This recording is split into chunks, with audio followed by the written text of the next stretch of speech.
우리가 우리 여수 하누리교회를 사랑하여 주시고 하나님의 말씀으로 이렇게 꾹꾹 눌러서 하나님 나라를 이해하게 하시고 그 백성으로서 살기를 소원하는 마음들을 주셔서 감사합니다. 하나님, 저희가 이 시간에 다시 이 팔가를 공부하려고 합니다. 많은 시간은 아니지만 이 시간 안에서 하나님의 나라가 펼쳐 보이고 하나님의 그 나라가 하나님 내 안에서 일하시는 귀한 역사가 있도록 도와주십시오. 여러모로 피곤하고 지친 중에 말씀 앞에 나왔습니다. 그렇지만 하나님, 이 말씀이 우리의 생명과 호흡이 되게 하여 주시고 우리의 삶이 되게 하여 주시옵소서. 예수님 이름으로 기도합니다. 아멘. 자, 우리 지난 시간에 7가를 공부했습니다. 7가 제목이 뭐였죠? 한번 보실까요? 자, 7가 시작.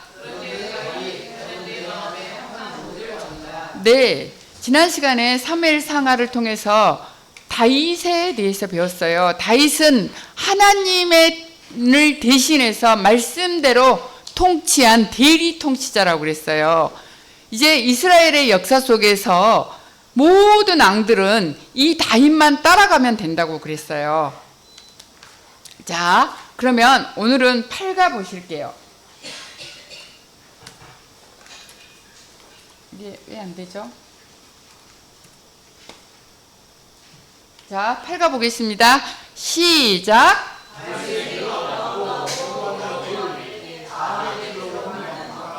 네, 여기 보니까 다윗의 길로 안 가는데 두 사람이 나오네요. 여로보암, 아합. 자, 범위는요. 자, 열왕기 상하예요. 그리고 열왕기 상하에서 잠언, 전도서, 아가서. 그 다음에 예언서들이 나오는데 오늘 5개만 볼 거예요. 자, 오늘의 포인트 보시겠습니다. 자, 1번 시작.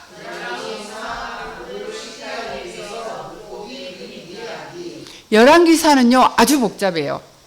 그렇지만 우리가 물고기 그림을 만들어서 전체를 이해하는 공부를 할 거예요. 물고기만 한 마리만 딱 보면 열왕기 상하가 이렇구나, 이걸 공부할 거예요. 자, 2번.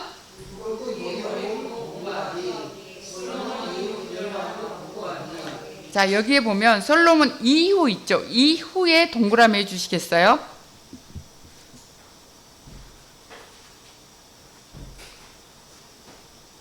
자, 분열 앙국 이 부분에 밑줄 그어주세요.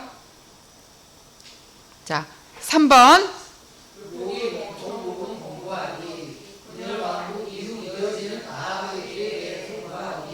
네, 여기서 분열 앙국 이후 동그라미 해주시고 아합의 길에 밑줄을 그어주세요. 아합이 잘할 것 같으세요? 못할 것 같으세요? 그래서 그 시대에 예언자들이 또 등장하는 거예요. 오늘은 5개의 예언서가 나오는데 모두 사람 이름이에요. 오늘 우리는 그 시대에 맞춰서 예언서들도 끼어 읽을 거예요. 그 시대의 예언서는 뭐냐면요. 자, 오바다. 자, 읽어보실까요? 5권 시작. 네, 오늘은 물고기면 물고기의 머리와 몸통 부분만 공부하고 꼬리 부분은 국어에서 공부할 거예요. 열왕기 상하가 그렇게 복잡해요. 네. 자, 스카치 테이프 보실게요. 자, 2분씩이요. 자, 목사님하고 2분하고 전찬우 집사님 혼자 하셔야 될 것 같아요. 예.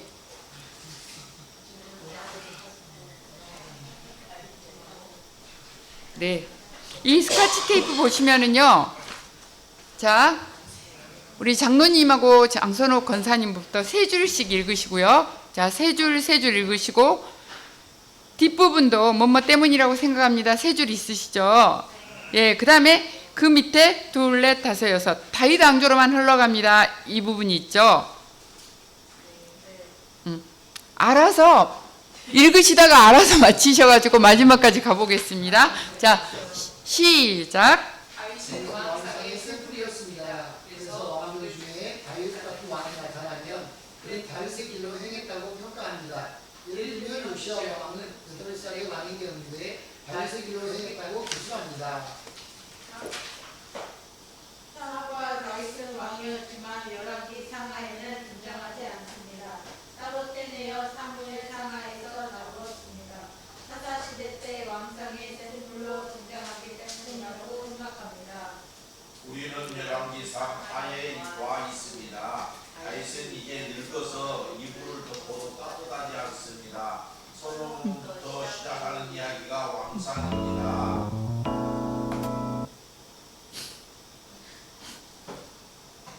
이거요. 그런데 솔로몬까지는 훌륭왕이고 그 아들 로보암에 가서는 불행히도 나라가 둘로 나뉘어집니다. 북쪽을 북방 이스라엘이라고 남쪽을 남방 유다라고 합니다. 북방 이스라엘에 19명의 왕들이 왕조 동안 이루어집니다. 또 남방 유다는 70명의 왕들이 다윗 왕조보다 흘러갑니다. 그러다 보니 열왕기 사하면 복잡하면서도 지루하고 딱딱한 느낌이 있어요. 시편이나 전도서는 읽으면 마음에 와닿는데 이 왕사는 지루하고 영 재미가 없어요. 사실만 들어오는 것 같아서 그렇습니다. 그런데다가 또 문제는 뭔가 열왕기상 시대에 기록된 성경이 시가서 3권, 예언서 12권에서 총 15권이나 있다는 거예요. 이렇게 많은 성경 목록이 열왕기상하와 얽혀 있으니 열왕기상하를 모르면 이것들로 이해하기 어려운 겁니다. 열왕기상하 상황 속에서 생긴 책들이니까 말입니다. 사실 그래서 구약하면 안개처럼 느껴졌던 것입니다. 그러면 열왕기상은 정말 어렵고 복잡하다. 또 창세기부터 내려오는 하나님 나라와 과연 열왕기상하라니 이들의 것이다. 이런 질문들을 찾고 우리가 한번 열왕기상을 정복해 봅시다. 아멘. 여러분, 그 열왕기 상하를 읽으시면서 제대로 시원하다 하면서 읽으신 분들 계세요? 읽어보지도 않으신 분들도 계시죠? 그런데 앞으로 열왕기 상하를 읽으시다가 다윗의 길로 갔더라, 행하였더라 이런 말들이 나오면 다윗 왕처럼 하나님의 말씀에 순종한 왕이구나 하면서 읽으시면 되는 거예요. 솔로몬부터 시작하는 이야기가 열왕기 상이에요. 그리고 솔로몬까지만 통일 왕국이거든요. 그 다음에 솔로몬 다음부터는 나눠져요. 솔로몬의 아들 르호보암에 가서는 나라가 두 개로 나눠져요. 그 북쪽을 뭐라 그런다고요? 성경에서 북이스라엘 그러면 그건 북쪽이에요. 북방 이렇게도 북쪽 이스라엘이에요. 남쪽은 뭐라고 그런다고요? 남유다 아니면 남방유다 이렇게 나와요.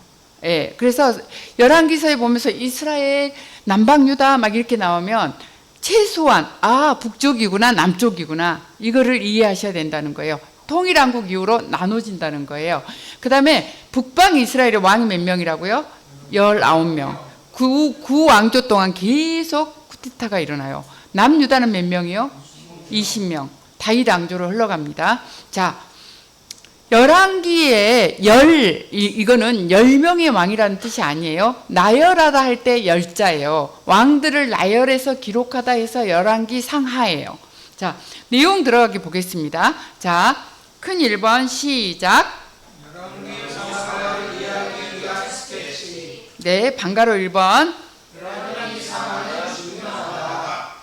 열왕기 상하는 중요해요. 왜 중요하냐면요.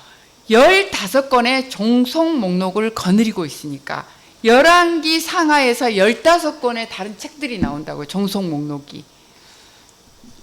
15권의 종속 목록을 거느리고 있으니까. 자, 무는 뽑으면 몇 개가 뽑힙니까? 무. 하나만 뽑히죠. 고구마는요? 뭐 주렁주렁 고구마 마음이잖아요. 예, 그것처럼 열왕기 상하라는 가운데 심지줄기 확 뽑으면은 열왕기 상하만 있는 게 아니고요. 거기에 종속 목록이 15개가 주렁주렁 따라온다는 거예요. 그래서 이거를 오늘 우리가 살펴볼 거예요. 자, 양가로 1번 보시겠습니다. 시작. 시가서 3권, 예언서 12권, 총 15권의 종속 목록이 열왕기 상하 상에 박혀있다. 네. 지금 우리가 공부했던 구약 39권 분류 도표를 보실게요. 자, 먼저 초록색 뭐였죠? 이거는 역사서였어요. 자, 네. 17권의 역사서가요. 다음은 노란색이었어요. 노란색은 뭐였죠? 네. 시가서가 5권이에요. 그 빨간색이 뭐였습니까? 예언서예요. 선지서라고 한다 그랬어요. 역사서하고 이 선지서는 17권씩이에요. 그 다음에 시가서는 5권이에요. 그래서 39권을 이렇게 분류해요. 그런데 우리는 이것을 중추신경, 흘러가는 역사 순서를 만들었어요. 고속도로를 쫙 만들어가지고 지금 역사 순서대로 잇고 있는 거예요. 그 다음에 그 역사 안에서 발생되는 목록들이 있었죠. 이거를 종속 목록이라고 그래요. 여기서 왜 예언서는 빨간색이라고 했을 것 같아요? 축구 경기할 때 빨간색 언제 나오죠? 레드카드죠. 선수가 2번 이상일 때 그 잘못하면은 어떻게 해요? 심판이 레드카드 내밀잖아요. 예언서는 경고예요. 우리가 앞으로 배우겠지만 왜 예언서들은 몸통 부분과 꼬리 부분에 와장창 이 레드카드가 나오는지 볼 거예요. 자, 처음부터 한번 살펴볼게요. 자, 창세기 종속 목록이 뭐였죠? 예, 욥기입니다. 자, 출애굽기 국민 만들기입니다. 종속 목록은 레위기입니다. 법도 만듭니다. 민수기 땅 찾아갔었어요. 네, 여기에 종속 목록은 신명기였어요. 모세가 마지막으로 광야 2세대들에게 설교한 내용이에요. 여호수아는 땅을 찾습니다. 사사기에는 지난 7가에서 엉망진창이 돼서 끝난 줄 알았는데 다윗을 찾아내는 종속 목록이 있어요. 룻기예요. 그 다음이 사무엘 상하입니다. 주인공이 누구죠? 네, 그래서 종속 목록으로 다윗이 쓴 시편을 끼워 읽을 거예요. 자, 오늘 8가에서는 뭘 배운다고요? 열왕기 상하. 여기서 시가서 3권이 있어요. 뭐가 있을 것 같아요? 네, 시가서 3권이 남았는데 잠언, 전도서, 아가서를 읽는 거예요. 열왕기 상하에 종속 목록이 모두 몇 개라고요? 12개. 그러면 이 예언서에서는 12개가 있는 거예요. 지금 이 동그라미 있는 거 보이세요? 성경에서 가장 많은 종속 목록을 거느리고 있는 책이 열왕기 상하라고 있어요. 그래서 우리가 열왕기 상하를 읽을 때는 이것도 나오고 저것도 나오고 선지자들이 막 나오고 하니까 너무 복잡하고 어렵게 느껴지는 거예요. 사람 이름도 얼마나 많은지 몰라요. 동명이인, 이름은 같은데 다른 사람들도 막 등장해요. 남북으로 왔다 갔다 하면서 왕들 이름, 지명 이름, 나라 이름들 너무 복잡해서 읽긴 읽는데 눈만 꿈뻑꿈뻑 대면서 사실은 입술로만 읽는 거예요. 눈으로만 읽고 있다고요. 그런데 이 우리가 큰 틀만 알면 아주 쉽게 읽을 수 있는 것이 열왕기 상하예요. 열왕기 상하에는 몇 개의 종속 목록이 있다? 이거를 기억하시면 돼요. 오늘 8가에서 예언서 5권을 볼 거예요. 아까 우리 뭐뭐 본다 그랬죠? 오늘 8가에서 오바다, 요엘, 호세아, 아모스. 네, 오바다, 요엘, 호세아, 아모스, 요나를 공부할 거예요. 그리고 9가에서 남은 7권을 공부할 거예요. 열왕기 상하 그 다음 성경 목록이 뭐죠? 역대상하예요. 네, 에스라가 포로 귀한 백성들을 가르치기 위해 기록한 책이 역대상하예요. 그래서 역대서는 열왕기 상하와 겹치는 내용이 많아요. 그런데 기록 목적은 달라요. 다음은 에스라서예요. 역사가 이렇게 흘러가는 대로 제가 지금 말씀을 드리는 거예요. 그 다음은 느헤미야예요. 종속 목록으로 에스더가 있어요. 이 시대를 포로 시대라고 해요.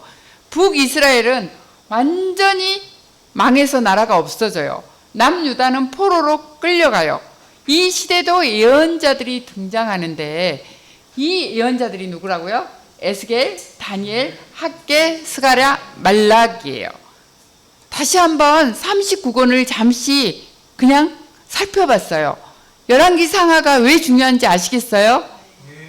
자, 양가로 2번입니다. 시작.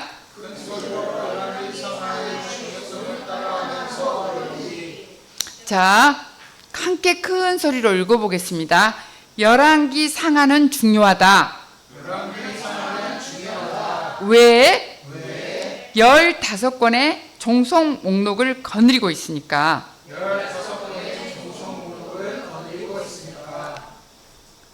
방가로 2번 그런데 쉽다. 왜? 따라해보세요. 왜? 양가로 1번 사가의 관점만 알면 쉽다. 자, 열왕기 상하는 쉬워요. 15권의 종속 목록을 거느리고 있어요. 그런데 더 쉬워요. 이 기록자가 역사를 보는 기록한 사가가 무슨 관점으로 이거를 기록했지? 이것만 알면 끝나는 거예요. 자, 제가 숫자 보여드릴게요. 이거 뭡니까? 제 419. 네, 어떤 분은 419라고 있고 어떤 분은 4.19 뭐 이렇게 있겠죠. 자, 이 어떤 분은 자, 이거는 뭡니까? 이거 뭐죠? 자, 4.19를 학생혁명이라고 알고 있는 분들도 계세요? 우리 현지자매 알고 있어요? 4.19? 몰라요. 아, 우리나라의 학생들이 민주화를 위해서 운동을 일으켰던 사건이에요. 자, 5.19 뭐죠? 군사정변이잖아요. 그 다음에 5.18은 민주화 운동이에요. 이거는 4.19, 5.16, 5.18 어떤 날짜에 역사적 사실이 있었다는 날짜잖아요. 이게 사실을 말하는 거예요. 팩트로서. 이거는 사실로서의 역사예요. 그런데 학생혁명, 군사정변, 민주화운동은 이거는 뭐냐면 해석으로서의 역사예요. 예를 들어서 8.15다. 8월 15일 이날을 우리 어떻게 해석해요? 우리나라가 독립한 날이잖아요. 대한민국 사람들이 보는 관점이에요. 다른 나라는 8월 15일을 어떤 관점으로 보냐면요. 2차 대전이 끝난 종전일이에요. 이게 다르다고요. 해석하는 관점이에요, 이게. 그렇다면 열왕기 상하를 쓴 사가, 역사를 기록한 사람의 관점은 어떤가? 이것을 우리가 알아야 한다는 거예요. 자, 어느 날 어떤 화가가 있었어요. 근데 그 어머니가 해바라기 꽃을 아주 좋아했어요. 어느 날 길을 가다가 보니까 너무너무 이 해바라기 꽃이 예쁜 거예요. 꽃이 있어서 가져왔어요. 자, 그냥 두면 시들 것 같아서 화병에 놓고 그림을 그리기 시작해요. 그런데 옆에서 아내가 얘기하는 거예요. 아이, 그러지 말고 좀 이것저것 같이 그려보라고. 주위도 좀 그려보라고. 화가가 막 그리는 거예요, 이제. 자, 뭐 그립니까? 서랍장도 그리고 액자도 그리고 뭐 여러 가지들을 이렇게 막 있는 사실대로 다 그려놓는 거예요. 지금 화가가 그리고 싶은 게 뭔지 알겠어요? 아시겠어요? 해바라기 그림 그리려고 했잖아요. 너무 어수선해졌어요. 그래서 화가가 다시 막 지우는 거예요. 자, 이제 이거 어떻게 좀 지워보자 하고 다 지웠어요. 그리고 다 지우고 나머지는요, 흐리게 배경 처리를 한 거예요. 해바라기만 남도록. 우리가 이 그림을 볼 때 해바라기는 우리의 관점이 해석이 되는 거예요.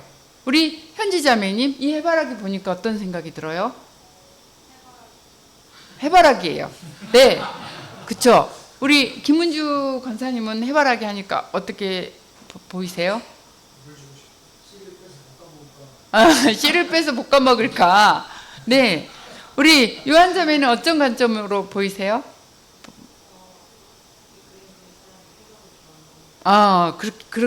그렇게 볼 수도 있어요. 그런데 이 화가의 입장에서는 어머니를 떠올린 거예요. 하가에게 이 해바라기 그림은 어머니인 거예요.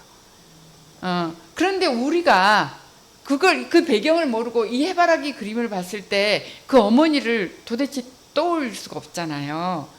그래서 화가의 관점을 알아야 되는 거예요. 그래서 우리가 갤러리 같은 데 가면 그림을 설명해 주지 않으면 마구잡이로 우리가 막 해석을 하잖아. 이것이 뭐요? 돌려도 보고. 우리가 지금 열왕기 상하를 잘 이해하려면 이 하가의 그림을 그 관점을 가지고 이해했듯이 역사를 기록한 사가의 관점을 알아야 한다는 거예요. 그러면 열왕기 상하의 관점이 무엇일까요? 양가로 2번 보시겠습니다.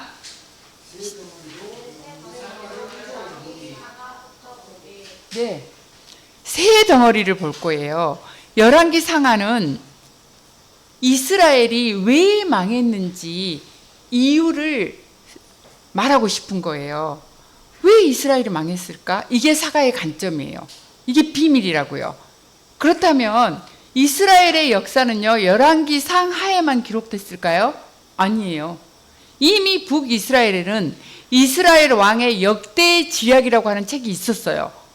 남유다 왕들의 역사만 기록한 역대 지략이라는 책들이 있었어요. 그런데 이 사가가 그걸로는 충분하지가 않은 거예요. 우리가 여기서 아니 그 사가는 이스라엘에 전통적으로 내려오는 역사책이 있는데 왜 열왕기 상하를 다시 썼지? 질문할 수가 있어요. 그런데 이 사가는 다른 관점을 말하고 싶은 거예요. 왕들의 역사만이 아니라 이 이스라엘이 망했는데 왜 망했지? 나는 그거 좀 규명하고 싶어. 그래서 그 열왕기 상하를 이 사가가 쓰면서 다른 건 다 배경처리예요. 그리고 열왕기 상하는 망하는 얘기를 해요. 열왕기 상하는요, 망한다예요. 열왕기 상 14장 19절 찾겠습니다. 열왕기 상 14장 19절. 예, 장로님 읽어주십시오. 로건의 통치기에 있었던 다른 일들, 곧 그가 어떻게 전쟁을 일으키고 어떻게 다스렸는지는 이스라엘 왕들의 역대기에 기록되어 있습니다.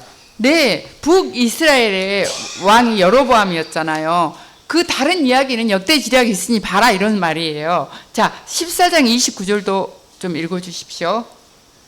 로보암 때 일어났던 모든 일과 그가 한 모든 것은 유다 왕의 역대기에 기록되어 있습니다. 네, 역대기에 기록돼 있다 그랬잖아요. 역대 왕에 대한 기록들이 열왕기 상하 말고 따로 있다는 말이에요. 그러니 이거 말고 그 사람들 거 계속해서 그 역대기를 보고 싶으시면 그 역대 지략을 보십시오 하고 참고 문헌을 얘기하고 있는 거예요. 그래서 우리도 성경을 읽을 때 사가가 중요하다고 생각해서 붓을 든 관점에서 왕들의 역사를 관찰해야 된다는 거예요.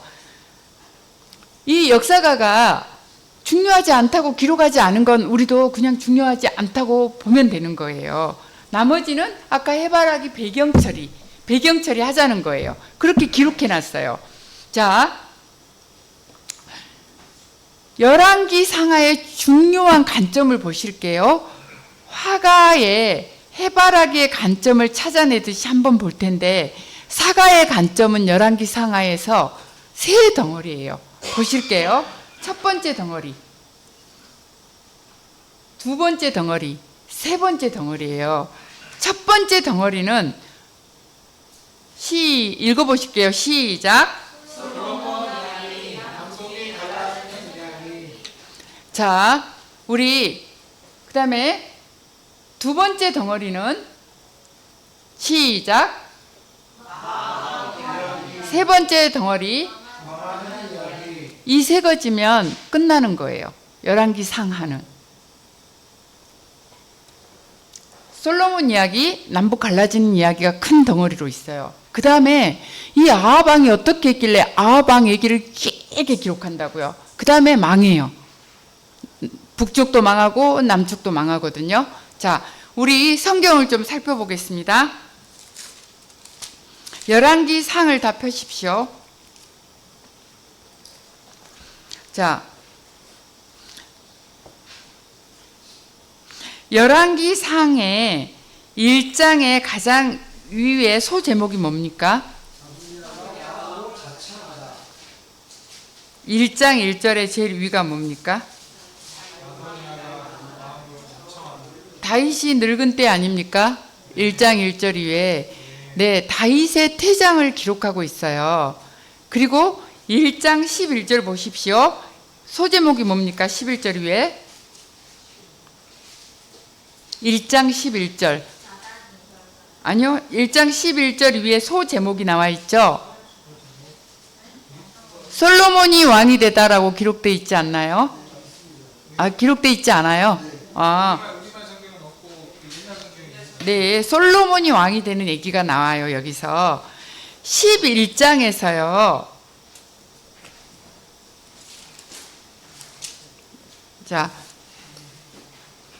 자, 11절부터 솔로몬 얘기가 시작되는데 열왕기상 11장에서 솔로몬이 죽어요. 솔로몬 이야기가 끝나거든요. 그래서 성경책 11장 지금 열왕기상 11장 끝에다가 첫 번째 거기다 머리 1이라고 써주세요. 머리 1 그냥 그렇게 써놓으시고요. 물고기 머리 첫 번째 왕이에요. 솔로몬. 열왕기상은 전부 몇 장으로 되어 있나요?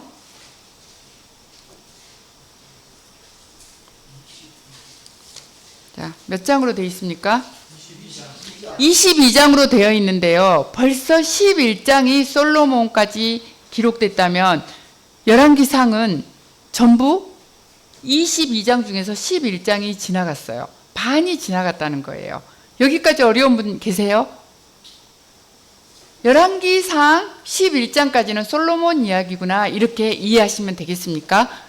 네. 그 다음 12장부터 무슨 얘기일까요? 자, 12장. 왜 이렇게 다 다르십니까? 아, 이걸 보셨습니까? 성경을 보십시오. 12장. 자, 소제목. 네. 이스라엘이 뭐를 배반해요? 르호보암. 이게 뭐냐면요. 북쪽 지파들이 배반한다는 얘기예요. 자, 보실게요. 12장부터는요. 르호보암, 여로보암 갈라지는 얘기예요. 이게 몇 장까지 계속되는지 한번 볼게요. 몇 장까지 계속되나요? 지금 여러분들 그 책에 기록되어 있지 않나요? 제가 그러면 하겠습니다. 자, 12장 16절 우리가 12장 16절 보세요. 자, 읽어보십시오. 시작.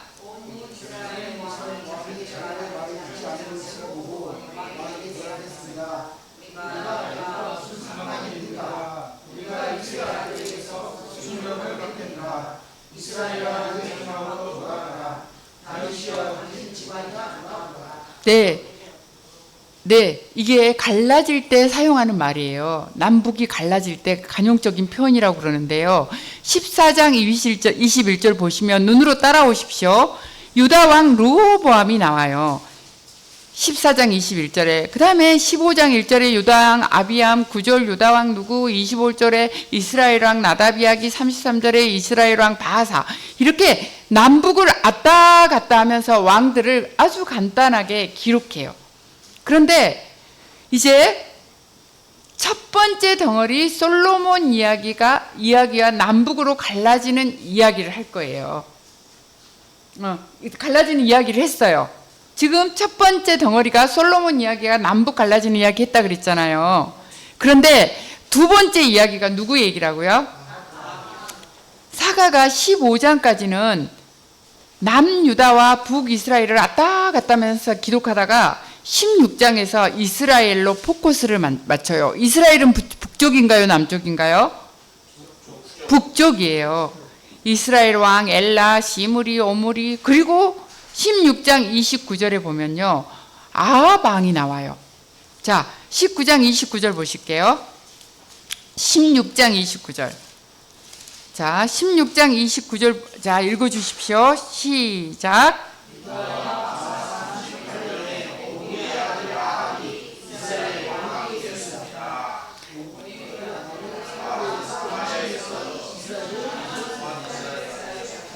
지금 솔로몬 이후로 왔다 갔다 왕들을 잠깐 얘기하다가요.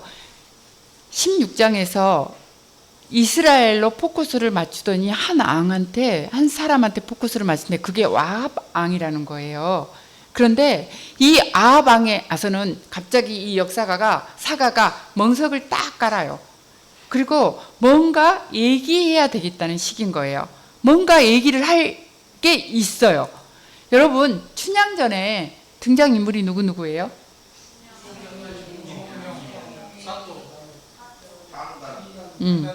또 향단이 파트너. 그 다음에 또 보모같이 나오는 월매. 아이고, 여러분 많이 아시네요. 막 생기가 확 돌았어요 방금. 네, 이 등장 인물들을 보고 춘향전이라고 하잖아요 우리가. 근데 이 두 번째 아합 이야기에서도 주요 인물들이 나와요. 주인공은 누구겠어요? 네, 근데 아합과 관련된 등장 인물들이 있어요. 혹시라도 찍어서라도 맞힐 수 있는 분 계세요? 자, 네, 네, 거기까지예요. 네, 아합 아내가 있었겠죠. 그 다음에 그때 나타났던 선지자 엘리야, 엘리사예요. 이 사람들의 이름이 거론된 또는 이 사람들과 관련된 이들까지가 전부 두 번째 덩어리로 들어간다는 거예요. 아합 이야기로. 어디까지냐면요, 열왕기상 16장에서 시작된 아합 얘기가, 아합이 열왕기상 22장에서 죽거든요. 22장까지 있는데, 그런데 아합과 관련된 등장 인물 중에 엘리사가 죽는 데까지가 가야지 이 아합 이야기가 끝나는 거예요. 열왕기하 13장 이하에서 엘리야가 죽어요. 아합과 연결된 이야기에 나오는 주요 인물들은 이세벨, 엘리야, 엘리사 정도라고 했어요. 조금 더 긴 안목으로 보면은 아합의 아버지가 오므리라 그랬어요. 그래서 아합의 아버지가 오므리라 그래갖고 오므리 왕조 이렇게 얘기해요. 오므리 왕조는 누구면요, 오므리부터 시작됐어요. 오므리 왕조가 아합이 돼요. 그의 아들들이 있어요. 아하시아, 요라만, 이런 말들이 막 나와요. 그런데 예후라는 사람이 갑자기 나타나요. 오므리 왕조가 끝나니까 그 예후 왕조라 그러거든요. 그런데 오므리 왕조의 마지막 왕이 요람이에요. 이 요람도 죽이고 예후가요, 이세벨도 처형해요. 아합 집안을 멸망시키는 데까지 하는 얘기를 한 덩어리로 보자는 거예요. 아합 왕 이야기.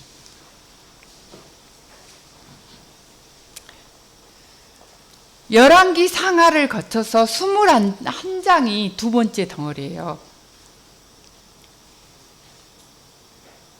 엄청난 양이에요. 이렇게 해서 사가가 아합을 특별 취급을 해요. 작심하고 두 번째 덩어리에서 아합 이야기 한다고 했습니다. 이제 세 번째 덩어리는 망하는 이야기인데 10장 정도밖에 소요되지 않아요. 아주 긴 얘기가 두 번째 덩어리에서 끝이 나는 거예요. 자, 세 번째 덩어리가 무슨 얘기라고요? 망하는 이야기. 이거 세 개 다 여러분들이 기록해 놓으셨나요? 첫 번째 이야기 솔로몬 이야기, 남북 갈라지는 이야기. 두 번째 덩어리 아합 이야기. 세 번째 덩어리 망하는 이야기. 자, 여러분들이 우리는 지금 열왕기상하 끝냈어요. 근데 성경에서 어떻게 기록해 돼 있는지 또 좀 보고 넘어가야 되겠잖아요. 예. 자, 다시 말씀드립니다. 사가는 아합 왕 이야기 다음에 나누는 왕들을 아주 짧게 해바라기 배경 처리를 해놨다고 했어요. 열왕기하 15장 13절 한번 찾겠습니다. 자, 열왕기하 15장 13절입니다.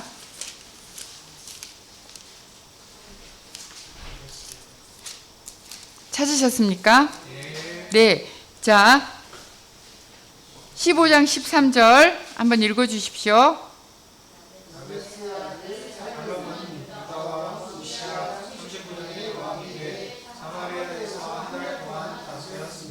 네. 이렇게 하면서 지금 계속 보십시오. 소제목만 읽어 주세요. 17절 위. 23절. 27절. 자, 32절. 그러다가 16장 1절에 누구 어디 왕입니까? 그 다음에 17장 1절입니다. 6절 읽어 주십시오.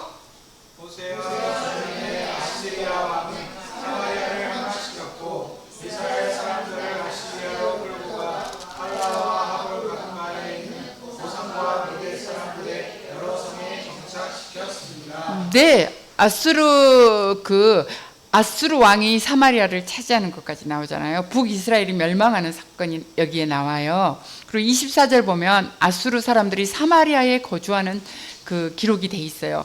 남북을 왔다 갔다 하면서 5절, 뭐 5절, 뭐 더 작게도 왕들을 막 계속 소개하거든요. 근데 아하방에 대해서는 엄청나게 길게 얘기한다 그러잖아요. 매우 편협적인 관점인 거예요. 그러더니 열왕기하 지금 17장에 와서 보니까 북방 이스라엘이 멸망하는 거예요. 망하는 얘기하는 거예요. 그리고 이 북방 이스라엘이 망하니까 더 이상 할 얘기가 없잖아요. 그래서 18장 이후에는 북이스라엘에 대해서 할 얘기가 없어지는 거예요. 그래서 모든 남유다 얘기가 나와요. 나라 자체가 없어져 버렸기 때문에. 그래서 18장을 보시겠습니까? 18장 누구 얘기죠? 북이스라엘이 망하고 나서 이제 남유다로 와보니까 히스기야 왕이 있는 거예요. 여러분 히스기야 왕 너무 잘 알잖아요. 열왕기 하에는 이제부터 남방유다 얘기만 남아있는 거예요. 18장부터. 그래서 계속해서 이 18장 이후로 므낫세, 아몬, 요시야, 여호아스, 여호야김, 여호야긴, 시드기야가 남유다의 마지막 왕이거든요. 북방 이스라엘이 아시리아한테 망하는 사건이 나오잖아요. 그 이후로부터 남유다는 130년을 더 가다가 결국 남방유다도 망하는 스토리가 이 열왕기 하의 스토리라는 거예요. 열왕기 하 25장 보실까요? 소 제목이 뭡니까? 예루살렘의 멸망이죠. 남유다도 망한다는 얘기예요. 그래서 여기 망하는 이야기 10장에 거쳐서 나오는 세 번째 덩어리 내용은 망하는 얘기예요. 그래서 열왕기서는 크게 세 덩어리로 나뉜다고 그랬어요. 자, 첫 번째 덩어리 뭐라고요? 자, 두 번째 이야기는 자, 세 번째 덩어리는요? 여러분 굉장히 쉽죠? 너무너무 쉽죠? 네, 이렇게 열왕기 상하 여러분 다 읽으시면 되세요.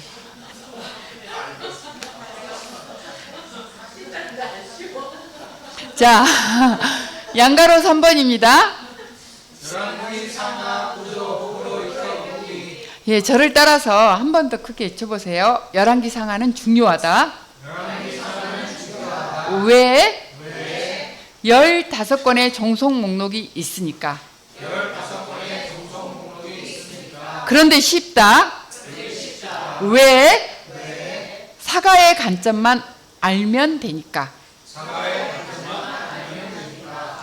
자, 손뼉 이렇게 쳐보십시오. 이게 뭡니까?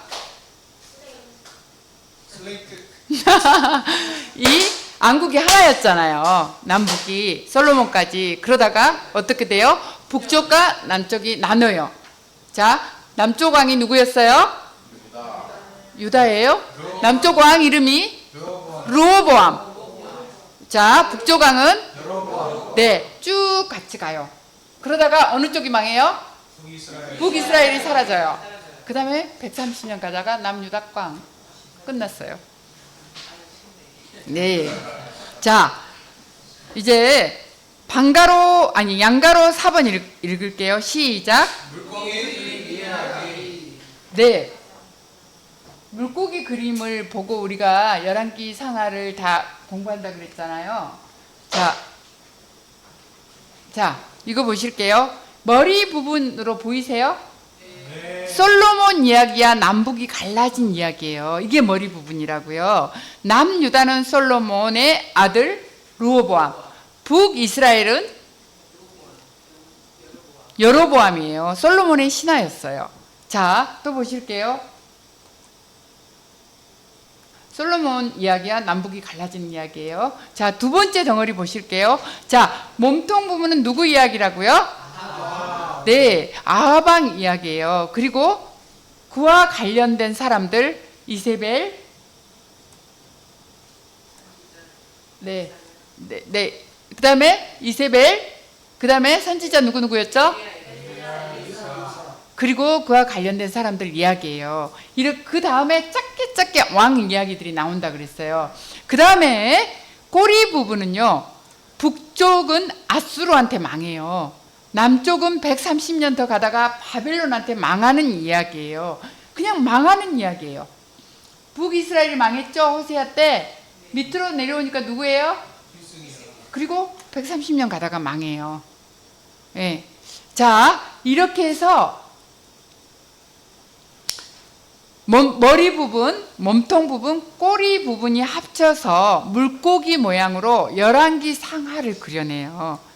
그리고 그 안에서 종속 목록들이 생겨나는 거예요. 종속 목록들 보이시죠? 보이시나요?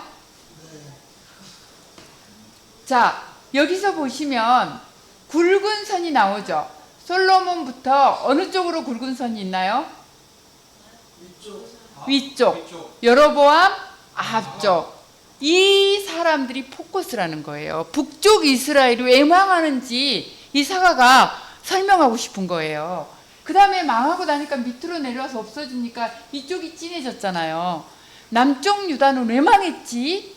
내가 보는 관점은 이래. 이게 열왕기 상하라는 거예요. 자, 양가로 5번입니다. 시작. 네, 보실게요. 먼저 물고기 이 머리 부분 말고 들어가기 전에 뭐가 있죠? 잠언, 전도, 아가서예요. 전부 솔로몬이 쓴 건 아니에요. 그렇지만 솔로몬 시대에 나온 책이에요. 그래서 우리가 솔로몬 이야기가 몇 장부터 몇 장까지라고 열왕기상 1장부터 11장까지 이거 읽으면서 이 세 권을 읽으시라는 거예요.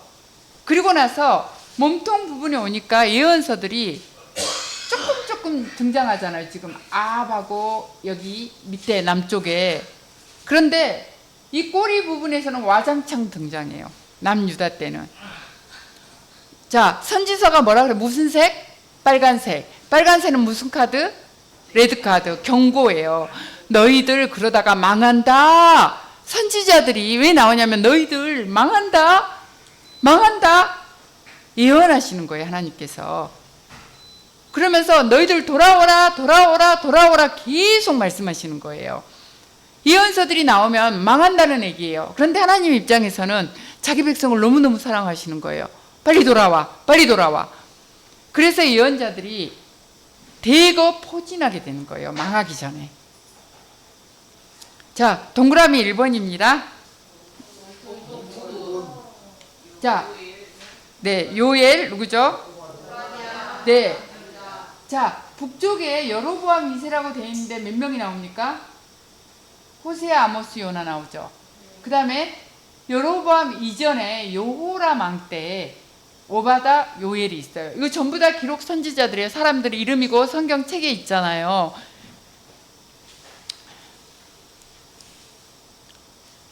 남쪽에 여호람은 요람 왕 이렇게도 나와요. 동명이인이에요. 동명이인이 아니고 이름은 같은데, 그쵸? 동명이인이라 그러나요?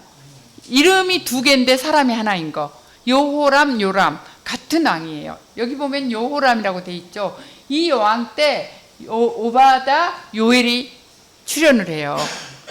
그 다음에 여로보암 2세 때 호세아, 아모스, 요나가 나오는 거예요. 그래서 여러분들이 이따가 조금 이제 이 부분을 끼워넣기를 어떻게 하는지 공부할 거예요. 자, 동그라미 2번입니다. 꼬리 부분.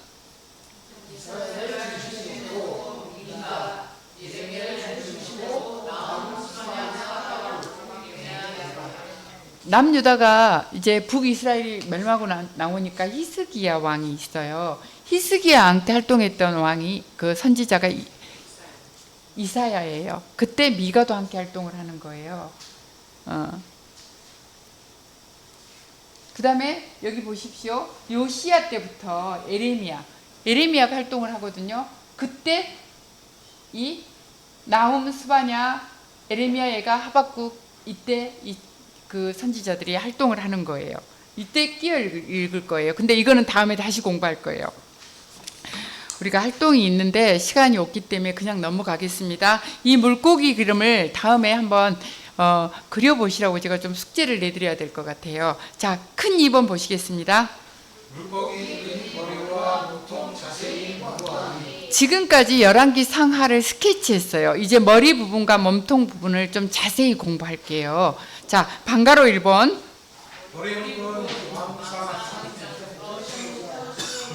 네, 양가로 1번. 네, 솔로몬을 좀 공부하겠습니다. 열왕기상 1장에서 10장까지예요. 이 옆에다가 좀 기록해 주시겠어요? 솔로몬의 치정. 솔로몬이 정치한다는 얘기예요. 솔로몬이 정치를 잘하는 얘기가 나와요. 자, 솔로몬의 치정이라고 보시고, 자, 여러분들, 자,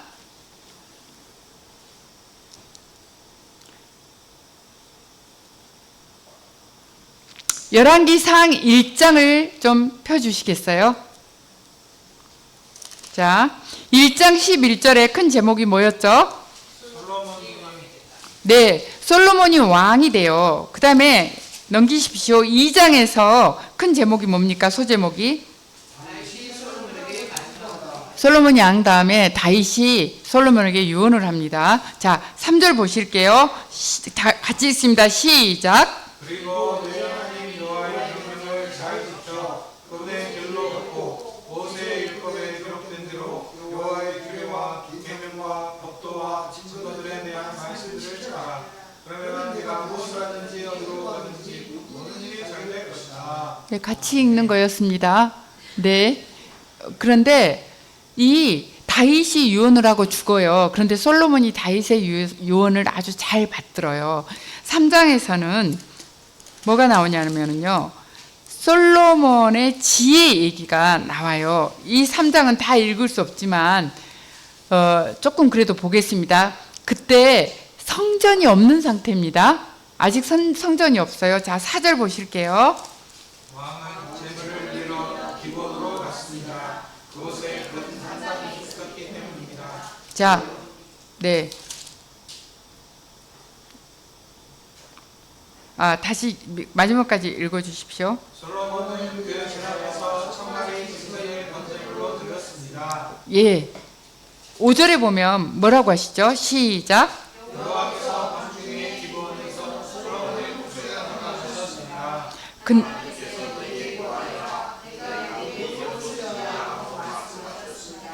네, 하나님이 너무 뭐 원하냐 하니까 7, 8, 9절을 보면요, 솔로몬이요, 다른 걸 구하는 게 아니에요. 백성을 재판할 선악을 분별하게 해주십시오 라고 구해요. 10절 보실까요? 하나님의 반응.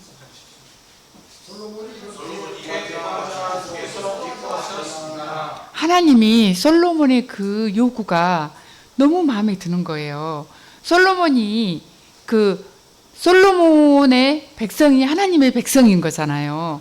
그런데 그들을 잘 다스릴 분별력을 달라고 한 거예요. 그래서 하나님이 뭐라고 말씀하시냐면 11절부터 13절 같이 크게 읽습니다. 시작. 그래서 하나님께서 그에게 말씀하셨습니다. 네가 이것을 구했구나. 너 자신의 내 장수나 재산을 구하지 않고 내 원수의 목숨도 구하지 않고 한결에 필요한 분들의 시를 구했으니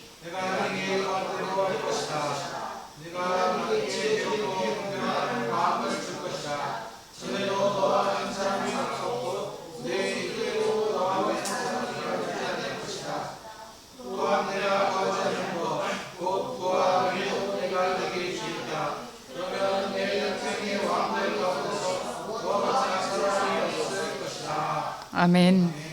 지혜와 총명한 마음도 주시고 구하지 않은 부귀와 영화도 주시겠다고 하세요. 14절에 보면 다윗의 길로 행하면 내 나를 길게 하리라 이렇게 기록돼 있어요. 16절은 하나님이 주신 지혜로 솔로몬이 재판한 유명한 사건 아시죠? 예. 그 다음에 4장 보시겠습니다. 4장이 소제목이 뭡니까? 솔로몬은 내각 구성도 아주 잘해요. 20절부터 쭉 보시면 솔로몬이 얼마나 영화를 누렸는지 이게 나와요. 34절 보실까요? 시작.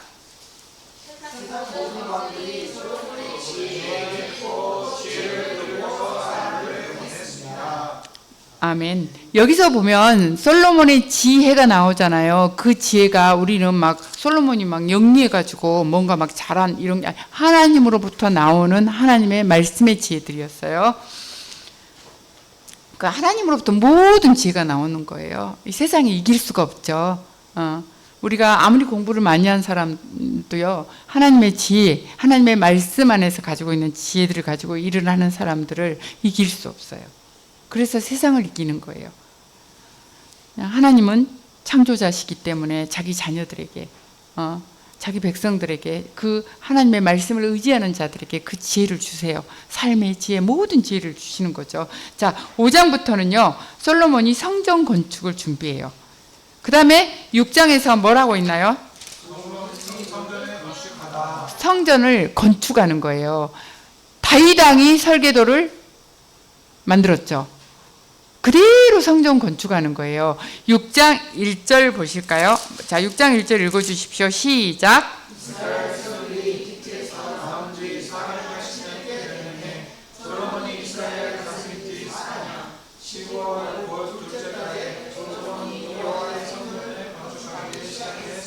아멘. 열왕기서는 역사예요, 역사.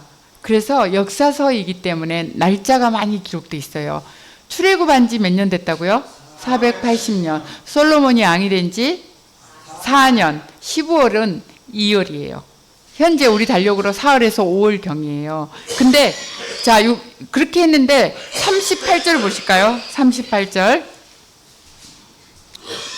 자, 시작.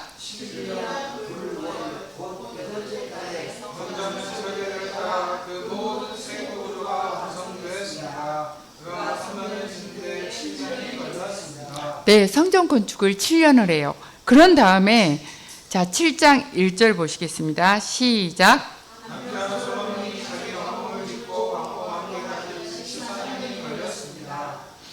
솔로몬도 다윗처럼 40년을 통치하거든요. 다윗이 이스라엘을 40년을 통치했어요. 그중 솔로몬이 40년 동안 24년을 외적으로 성전과 궁궐을 짓는 데 소요를 해요. 이 기간 동안 백성들이 건축하느라고 얼마나 힘이 들었겠어요. 불만이 조금씩 생기기 시작하는 거예요. 10장에 보면 스바 여왕이 솔로몬을 찾아와요. 지혜 들으려고. 솔로몬이 얼마나 많은 재산이 얼마나 많은지 보실게요. 10장 14절에서 16절까지인데, 자, 14절, 한번 10장 14절 보실게요. 시작.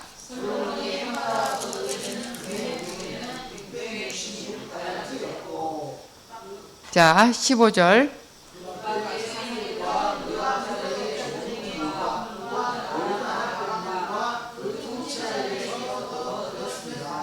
(16절)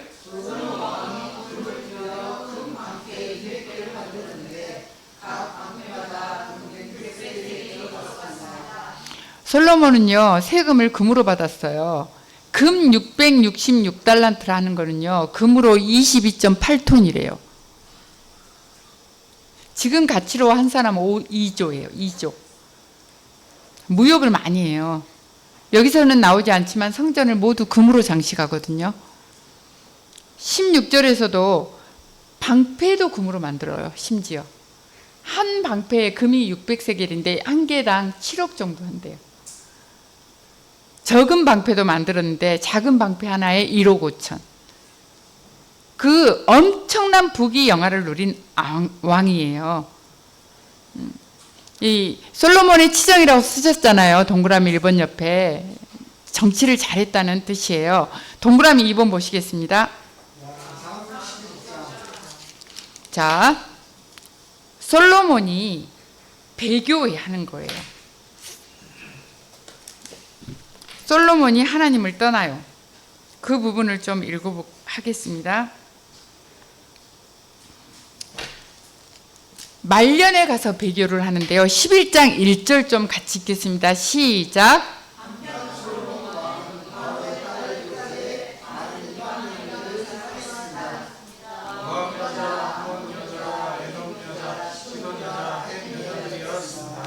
솔로몬이요 이방 여인을 사랑했다고 해요.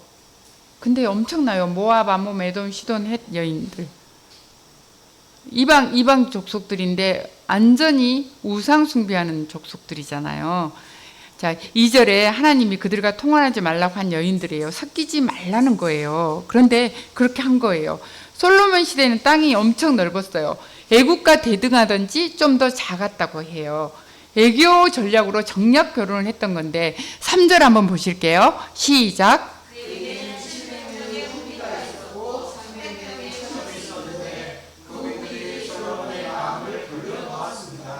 700명 귀족 집안의 아내들이었겠죠. 첩이 300명이요. 아주 다양했어요. 솔로몬이 완전히 그냥 여자들에 둘러싸여서 마음이 돌아서 버린 거예요. 4절 보시겠습니다.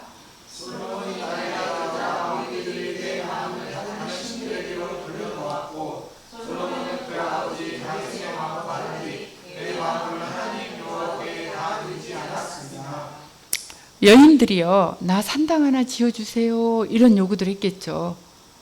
솔로몬이 하나님 앞에서 아버지 다윗과 같이 온전하지 못하고 배교하는 부분이에요. 자, 11장 9절 보실게요.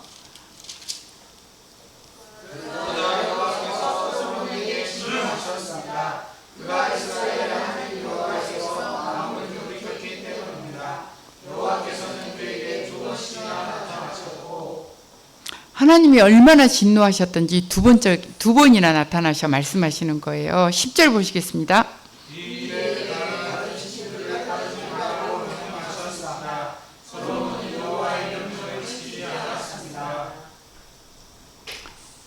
명령을 지키지 않았어요. 11절 굉장히 중요한 구절입니다. 시작.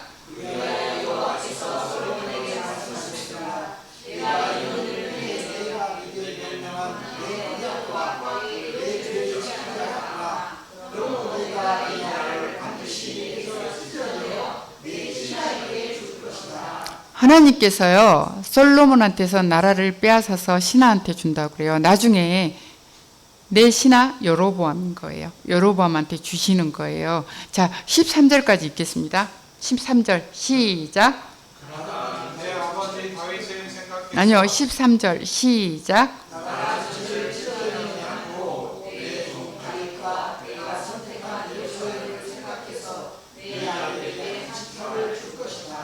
네. 그 다윗과 언약하셨잖아요. 하나님께서 네가 내 집을 내 성전을 짓겠다고? 아니요. 나는 네 집을 건축하겠다. 너의 왕조, 너의 가문을 너를 통해서 이렇게 짓겠다고 말씀하시거든요. 하나님의 이 말씀은요. 솔로몬의 아들 르호보암 때 성취가 돼요. 신하 여로보암이 북이스라엘 10지파를 차지해요. 그 다음에 르호보암이 남유다 2지파를 차지하게 돼요. 우리 조금 쉬었어야 되는데 엄청 피곤하시죠? 조금 여기까지만 하겠습니다. 자, 동그라미 2 있죠? 왕상 11장 밑에 당구장 표시 보실게요. 이 상황까지 배경으로 땡땡땡땡 읽어야 한다. 네, 이 상황까지 배경으로 잠언, 전도서, 아가서를 읽어야 한다입니다.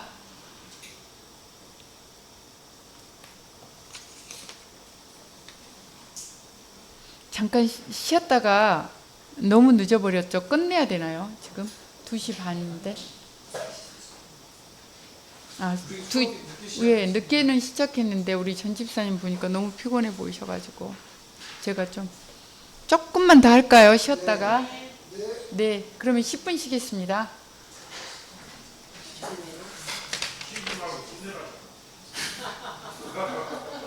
유력처 합시다.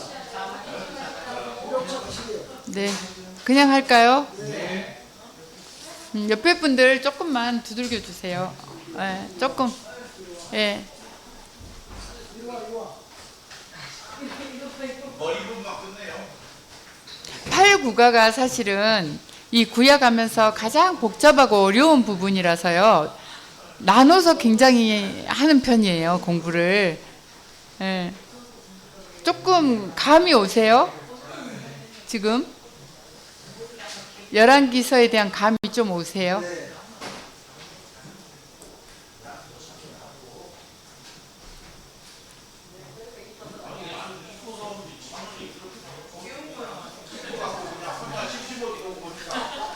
왜 자신을 띄워?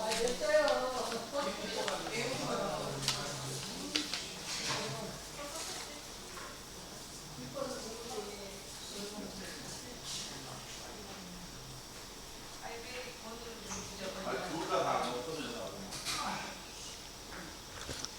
엎드려서 엎드려서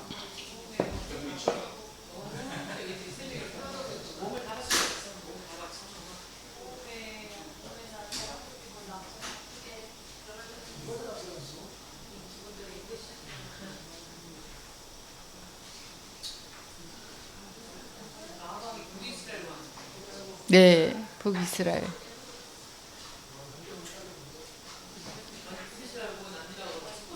네, 맞아요. 정말 열왕기상하 읽기 힘들어요. 이 정리가 안 되면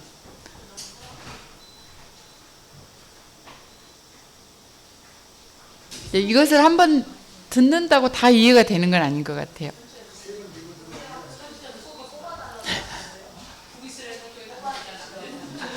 근데 누가 누군지도 몰라.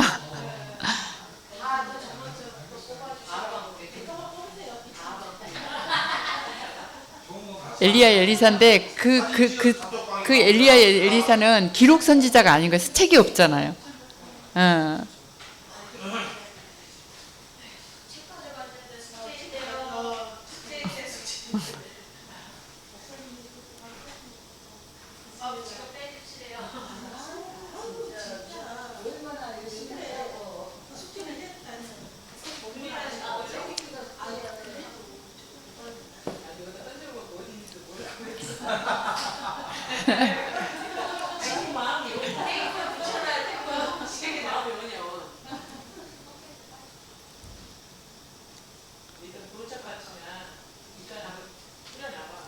네, 공부 시작하겠습니다. 많이 쉬신 것 같아가지고 빨리 끝내겠습니다.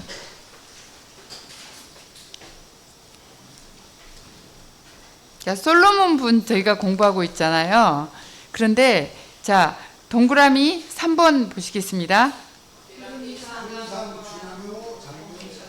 네, 흐름상 중요 장면이 하나 있는데 여로보암 반역이 발생하는 부분을 저희가 좀 볼 거예요. 자, 여로보암 발생이라고 써주시겠어요? 여로보암. 네. 그리고 11장, 예, 11장 26절 보시겠습니다. 이 위에. 여로보암이 솔로몬을 반역하라. 네, 여로보암이 솔로몬을 반역하는 사건이 일어나요. 26절 읽어주시겠. 자, 26절 찾습니다. 자, 시작. 또한 느바세 아들 여로보암이 솔로몬 왕에게 반역했습니다. 여로보암은 솔로몬의 신하 가운데 한 명으로 스가 출신의 도라이 사람이었으며 여로보암은 수가랑 바오였습니다. 네, 느바세 아들이고 에브라임 지파입니다. 이 여로보암은 자, 27절 읽겠습니다. 시작. 여로보암 왕에게 반역한 일은 이러합니다. 솔로몬이 묘를 건축하고 아버지 다윗성의 그 곳을 소유하였습니다. 여기서 밀로는 다윗성 주변의 성벽과 요새를 강화하기 위해서 대규모 토목공사로 국가 사업이었다고 해요. 밀로라는 게. 밀로를 건축하고 이게 토목공사 아시죠? 이 부분은 단순한 이야기가 아니라요. 솔로몬은 성전과 안궁, 여러 건축 사업을 위해 많은 노동력을 동원했어요. 백성들이 무거운 세금, 노역, 그래가지고 북부 지파의 불만이 점점 쌓여가고 있는 상태예요. 이러한 상태에서 이 불만이 훗날 안국 분열의 중요한 원인이 되는 거예요. 영적인 문제, 우상숭배, 가역한 노역과 불만, 이건 사회적 문제죠. 이런 문제들이 나타나가지고 결국 분열로 이어지는 사실을 보여주는 중요한 연결 구절이에요. 자, 여로보암이 어떤 사람이었는지 보겠습니다. 28절입니다. 시작. 여로보암은 뛰어난 용사였습니다. 솔로몬은 그 젊은이가 뛰어난 것을 보고 요셉 집안의 모든 일을 다 완벽하게 했습니다. 솔로몬의 화려한 업적이 있었는데 그 업적 뒤에는 백성들의 희생과 불만이 있는 거예요. 근데 여로보암은 바로 그 현장에서 솔로몬에게 인정받는 책임자 중에 하나였다는 거예요. 다음은 여로보암이 예언을 받아요. 시간이 없기 때문에 제가 이 부분은 좀 설명하고 그냥 지나가겠습니다. 29, 30, 31절, 32절 계속 쭉 나오는데 무슨 내용이냐면 선지자 아이야를 여로보암이 길에서 만나요. 아이야가 12조각으로 이제 하나님이 이제 계시가 임하는 거예요. 12조각으로 자기 옷을 짝짝짝 찢어요. 그리고 여로보암한테 10조각을 딱 주는 거예요. 그래서 여호와의 말씀이 하나님께서 말씀하시기를 솔로몬의 손에서 찢어 10지파를 여로보암에게 주시겠다고 선지자를 통해서 예언하시는 거예요. 그래서 32절에 보면은 내가 이스라엘 모든 지파들 가운데서 선택한 예루살렘 성을 위해서 이러면서 그렇지만 하나님은 다윗의 왕조가 계속될 것을 약속하세요. 예루살렘은요 단순한 수도가 아니에요. 하나님께서 자신의 이름을 걸고 두신 약속의 도시예요.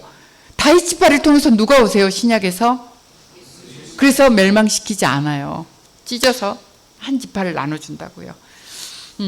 그러면서 한 지파는 솔로몬에게 줄 거야. 여기서 한 지파는 유다 지파와 베냐민 지파를 얘기해요. 그래서 38절에서 약속하시는 거예요. 여로보암에게. 내가 순종하면 다윗을 위해서 세운 것 같이 이러면서 10지파를 주시겠다고는 하셨지만 왕국의 지속 여부는 그의 순종에 달려있다고 말씀하세요. 다윗에게는 약속하셨지만 여로보암에게는 네가 순종하고 네가 노력해야 된다는 그런 뜻이기도 해요. 그러면서 39절에 내가 솔로몬이 배교한 것에 대해서 너를 통해서 이 솔로몬한테 벌을 내리겠다고 말씀하세요. 그렇지만 영원히 그렇게는 하지 않을 거야. 끝까지 언약을 붙들고 계시는 하나님을 우리가 볼 수 있어요. 자, 40절까지 그게 기록되어 있는데요. 40절 한번 보실게요.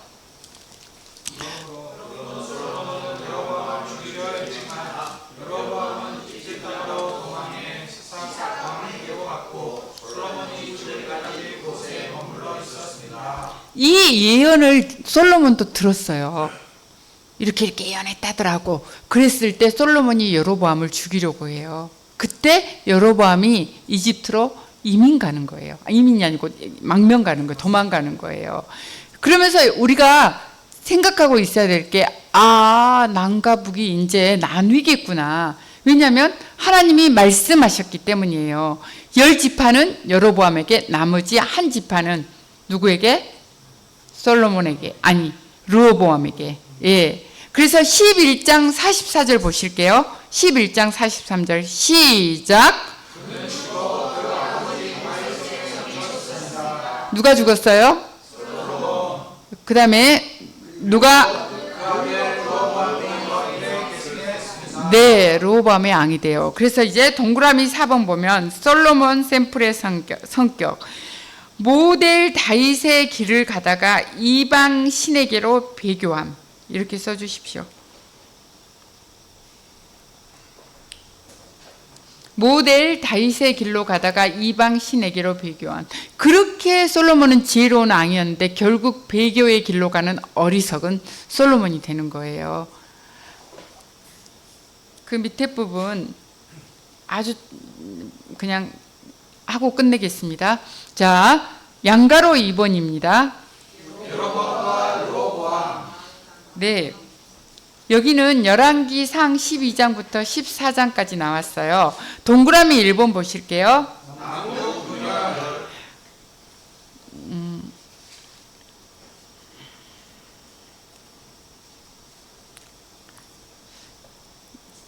워크북 122페이지가 있잖아요. 거기 중요한 부분에 밑줄을 쳐보세요. 이 부분을 좀 읽으실게요. 시작. 온 이스라엘은 왕이 자기들의 노를 전혀 뜻하는 것을 보고 왕에게 외쳤다. 우리가 다윗에게서 받을 복이 무엇인가? 이새의 아들에게서는 받을 상이 없다. 이스라엘아, 저마다 자기의 장막으로 돌아가라. 다윗아, 이제 너는 내 시간이나 돌아와라. 그런 다음에 이스라엘 백성은 자기의 장막으로 돌아갔다. 아멘. 이 7가에서 3일상 지난 시간에 20장 1절에 똑같은 구절이 있었죠. 분열을 의미하는 간용 구절이라고. 그래서 성경에서 너희들은 너희 장막으로 돌아가라 막 이런 말이 나오면은 갈라지는 얘기예요. 이 이스라엘 백성은 저마다 자기의 장막으로 돌아갔다. 이 부분에 좀 밑줄을 쳐주시겠어요? 지혜롭지 못했던 르호보암 때문에 여로보암이 반기를 들고 나라가 분열되게 되는 내용이에요. 나라가 분열되는 내용을 잠깐 설명해 드릴게요. 솔로몬의 아들 르호보암 때 왕국이 분열되는 아주 중요한 사건이 일어나요. 우리가 성경을 읽을 때 남북이 분열된 것조차 모르고 읽으신 분들이 계세요. 르호보암과 여로보암이 각각 두 왕국의 왕이 되는데 둘이 형제라고 생각하는 분들도 계세요. 왜냐하면 보암 르호보암 여로보암. 르호보암은 솔로몬의 아들이에요. 다윗의 혈통이에요. 여로보암은 솔로몬의 부하였는데 반역을 한 거예요. 그 열왕기 역사 중간중간에 어떤 왕이 어떻고 저떻고 하는 여러 얘기는 다 몰라도 괜찮은데 솔로몬 이후 남북으로 갈라진 사건은 앞으로 역사가 흘러가는데 아주 매우 중요한 분기점이 돼요. 이걸 아셔야 열왕기서 전체를 이해할 수 있다는 거예요. 꼭 기억하세요. 여로보암, 르호보암. 솔로몬의 아들 르호보암이 왕이 되는 순간에 남북이 갈라졌어요. 그래서 우리는 대부분 르호보암이 잘못으로 남북이 갈라졌다고 생각을 해요. 그런데 이 분열이 그 원인이 솔로몬에게 있었어요. 솔로몬이 20년 동안 건축에 매달렸습니다. 백성들에게 세금 거두고 부역했습니다. 그래서 솔로몬 말기에 노역에 시달린 백성들이 솔로몬 정권에 반감을 가진다고 했어요. 여로보암은 솔로몬의 노역 담당 장관이었는데 백성들의 노동력을 담당하는 일을 하면서 이것을 읽는 거예요. 불만이 많구나. 반란의 기미를 눈치챈 솔로몬은 여로보암을 애굽으로 추방해요. 하나님께서 예언해서 말씀하셨지만 여로보암 입장에서는 그 말을 듣고 반란을 일으키려고 한 거예요. 아버지가 물려준 정치적 반감을 아는 채 르호보암은 출발한 거예요. 사실 르호보암의 할아버지가 누구예요? 다윗. 12지파의 왕으로 인정받게 됐던 것도 하루아침에 일어난 일이 아니었어요. 사울 왕에게 시달리다가 먼저 유다 지파만 왕이 되는 거잖아요. 유다 지파만에. 유다 지파의 왕으로서 몇 년을 있었죠? 7년. 7년 반이 지났을 때 나머지 북쪽 지파들이 그 밑에 들어와서 왕이 되어주소서 해서 통일왕국을 이룬 거예요. 이 말은 다윗 출범부터가 이 그룹이 따로따로 있었다는 거예요. 언제든지 이 두 그룹은 갈라설 수 있는 위험 요소를 품고 있었어요. 다윗 왕은 이걸 잘 지났어요. 그 다음은 솔로몬에 오니까 나중에 붙어있던 이 10지파가 벌써부터 이미 반감을 갖고 있는 거예요. 이 정황을 르호보암이 파악하고 처리했어야 했어요. 그런데 지혜롭지 못하는 거예요. 사회현상을 읽지를 못하는 거예요. 이 젊은 사람들의 어드바이스를 택해요. 이 르호보암이. 나이든 장로들 말을 안 듣는 거예요. 그래서 자기 지파에 속해 있는 유다와 베냐민을 제외한 10지파를 결국에는 잃고 말아요. 분열되는 과정에서 다행히 전쟁은 없었어요. 그냥 나눠진 거예요. 본래 금이 간 상태였는데 르호보암이 망치로 내리친 셈이 되는 거예요. 그래서 나눠진 거예요. 그래서 여기까지만, 예, 열왕기상 12장 20절입니다. 열왕기상 12장 20절 읽겠습니다.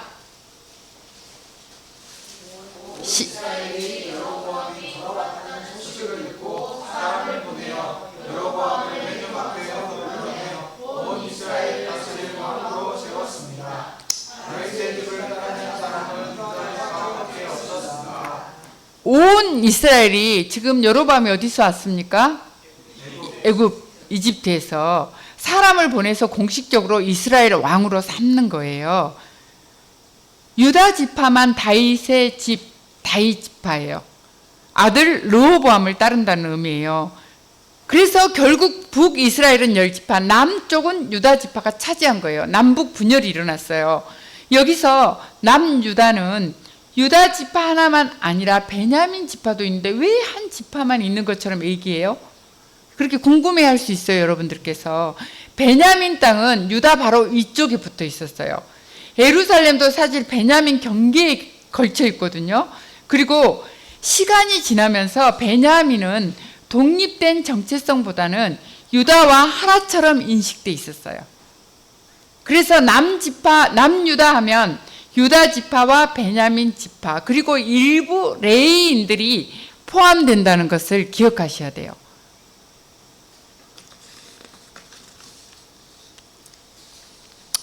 오늘 여기까지만 하겠습니다.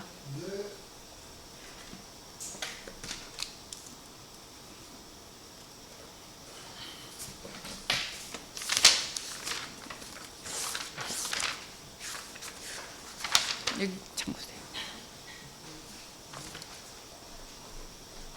숙제는 제가 수업 끝나고 여러분 가시는 길에 확인할 수 있도록 올려드리겠습니다. 네. 8구가를 거쳐서 우리가 공부할 거기 때문에 조금 어려우시거든요. 이 대목이. 그런데 꼭 잘 들으셨으면 좋겠어요. 어렴풋하던 것이 어느 날 성령께서 여러분들의 이렇게 이 마인드를 열어주실 거거든요. 그래서 지금 질문 있으십니까? 네, 질문 있으시면 하십시오.